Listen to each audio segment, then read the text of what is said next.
Quel est l'impact de l'activité de la centrale nucléaire de Gravelines sur l'environnement? Pour y répondre, quotidiennement, depuis que la centrale est en activité, une équipe d'une vingtaine de personnes effectue des prélèvements et des mesures dans l'environnement proche de la centrale.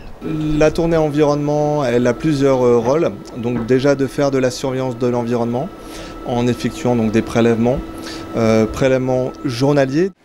Nous avons pu suivre une équipe et ça commence par la visite du local des hydrocollecteurs qui capte 1 litre d'eau de mer chaque heure dans le canal de rejet de l'eau qui a été utilisé par la centrale. À quelques centaines de mètres de là, à l'extrême nord-est du site, c'est un échantillon de végétation qui est prélevé, ici du lierre. Nous reprenons la route pour l'ouest du site où un capteur de poussière atmosphérique est changé quotidiennement. Tous les jours, je passe ici sur la station. Donc ça sert à prélever les poussières atmosphériques pour vérifier qu'il n'y a pas de radioactivité. Donc c'est déposé direct, les poussières sont déposées directement sur le filtre et après on l'emmène au laboratoire pour analyser. S'il y avait des fuites de radioactivité, c'est dans les végétaux et l'herbe notamment qu'elles se fixeraient. Il est donc nécessaire de réaliser une fois par mois un prélèvement de lait produit par les vaches qui paissent dans un pré le plus proche de la centrale. Direction la ferme Isard à Saint-Georges-sur-l'Arve. Notre surveillance a plusieurs rôles.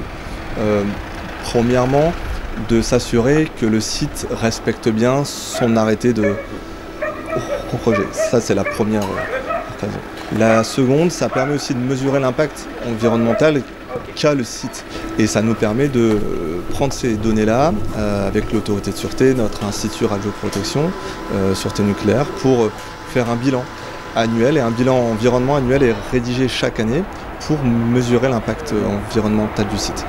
La collecte d'échantillons est terminée pour ce matin. Ils arrivent au laboratoire où ils sont réceptionnés, scannés, enregistrés et conditionnés afin d'être dispatchés pour subir les analyses qui permettront de définir en fin de journée leur taux de radioactivité. Ces analyses seront réalisées à l'identique par un laboratoire indépendant. Nos résultats de rejet sont corrects et on respecte l'ensemble de nos valeurs réglementaires.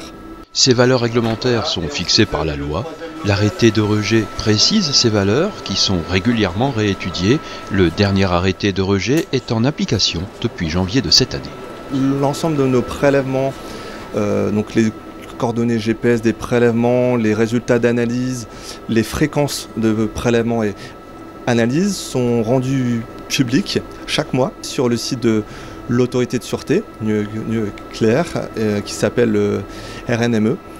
Dans notre bassin industriel-portuaire, la centrale nucléaire est le site le plus étroitement surveillé quant à son impact sur l'environnement.